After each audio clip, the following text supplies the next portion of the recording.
Serial लायर.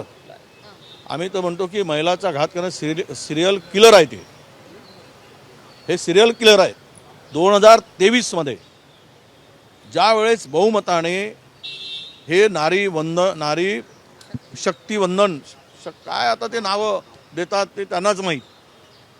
वंदन हे बिल पास झालं ना, 33% आरक्षण झालं. त्यावेळेचे भाषणं काढा, मुख्यमंत्र्यांचे काढा, पंतप्रधानांचे भाषणं काढा. त्यावेळेस काय बोललेत ते? त्यांची भाषणं काढल्यावर पता पुरा देश बघतोय त्यांची भाषणं. त्यावेळेस एकमताने ते बिल पारित झालं. आणि काँग्रेसचं नाव घेतलं नाही, पण प्राईम मिनिस्टरने मात्र भाषणातून या विरोध केला म्हणून 56 वेळा 58 वेळा कांग्रेस कांग्रेस कांग्रेस, कांग्रेस ने ये किया, कांग्रेस ने वो किया, कांग्रेस ने ऐसा किया, कांग्रेस ने ये करने नहीं दिया. अरे जब ये बिल में उसमें आपल्या या बिलात त्याचा उल्लेखच नाही. नारी शक्ती वंदन उल्लेखच नाही, पण नारी शक्ती पुढे केली. आणि त्यावेळेस आमच्या मुख्यमंत्र्यांना सांगितलं आमच्या महिला नेत्यांनी की या आम्ही समोर करू. आता तुम्ही म्हणताय की समकक्ष पाहिजेत. आता समकक्ष म्हणजे कोण? आमचा मुख्यमंत्रीच नाही समकक्ष म्हणजे.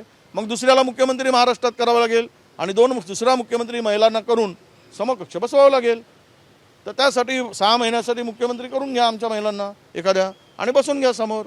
विषय हा येतो की इथे तुम्ही जे जुमलेबाजी करताय. आता देवेंद्रजींचा मला वाटतं की त्यांना मनापासून ते बोलत नाही आहेत. त्यांना ते दिल्लीवरून म्हणताय ते त्यांचं हे आहे ते राबवावं लागतं. दिल्लीचा प्रोग्राम स्क्रिप्टेड प्रोग्राम, त्यांचा काही दोष नाही. त्यामुळे ते त्या पद्धतीनं बोलत आहेत. पण वस्तुस्थिती काय आहे? ज्या बिलामध्ये याचा उल्लेखच नाही नारी शक्तीचा. नारी शक्ती वंदनच नाही, तरी हे चंदन फासून पूर्ण महाराष्ट्रामध्ये काल पाहिलं ते महिलांचा आक्रोश. कुठे आहे तुमचं नारी वंदन? ज्या वेळेस तुम्ही इव्हेंट करताय, हे जे जुमलेबाजी करताय, हे सगळे ढोंग करताय, तर हे महाराष्ट्रातील. आणि कालचं एका चॅनलवर पाहिलं, मी नाव नाही घेणार, ते पाहिलं किती टक्के लोकांनी त्याला समर्थन दिलं. 18%च लोक त्यांच्या बाजूला आहेत. हे जे मानतायत हे की नारीवर अन्याय झाला, बहिणीवर अन्याय झाला, हे यामध्ये जुमलेबाजी आहे, हे राजकारण आहे, हे 82% लोकांना माहीत. त्यामुळं या अशा फालतूगिरीला महाराष्ट्रातील जनता बळी पडणार नाही असा आम्हाला विश्वास आहे. सर, काल या सगळ्या आंदोलनामध्ये एक महिला देखील संतापलेली होती. ती गेल्या अनेक तासांपासून वाहतूक कोंडीमध्ये अडकलेली होती आणि नंतर त्यांनी या वाहतूक कोंडीचा जाब जो आहे तो मंत्री गिरीश महाजन यांना देखील विचारला. तो व्हिडिओ सध्या सोशल मीडियावरती प्रचंड व्हायरल होतो. म्हणजे महिलांचा आक्रोश काय असतो हे काल त्या महिलेने दाखवून दिलं आहे की लोकशाहीमध्ये, डेमोक्रेसीमध्ये. आणि हे सगळे जे काही काल चाललं होतं, काल आम्ही त्यावर ट्विट केलं आहे माझं, आणि मी त्यात सांगितलं आहे की जनतेने त्या भगिनीने यांना आरसा दाखवला, वस्तुस्थिती दाखवली. तुम्ही काय 10-20 महिला गोळ्या होऊन तिकडे हे करताय, नारी शक्तीच्या बोंबा मारताय.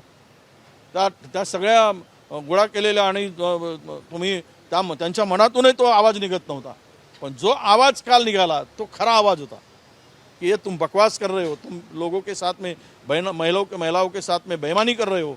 यही उनको जताना था. अगर थोड़ा भी उनको लगता कि ये लोग सच्ची दिल से सगळ्या म्हणजे प्रामाणिकपणे, इमानदारीनं, सच्च्या मनानी जर ही महिला असत्या तर तिला समजलं असतं की हे लोक, ही सगळी मंडळी इमानदारीनं रस्त्यावर उतरली आहेत महिलांच्या अधिकारासाठी. पण त्या महिलेला माहीत झालं हे बोगस आहेत, हे जुमलेबाज आहेत, हे केवळ इव्हेंट करून महिलांचं मत घेण्यासाठी हे राजकारण करत आहेत. हे त्या महिलांना ओळखलं म्हणून ती भगिनी अगदी शूरवीरपणे त्या सगळ्यावर तुटून पडली आणि सगळ्यांची तोंड बंद झाली. काही करू शकले नाहीत, कारण ही सत्यता होती, सच्चाई होती. काल देवेंद्र फडणवीस हे देखील म्हणाले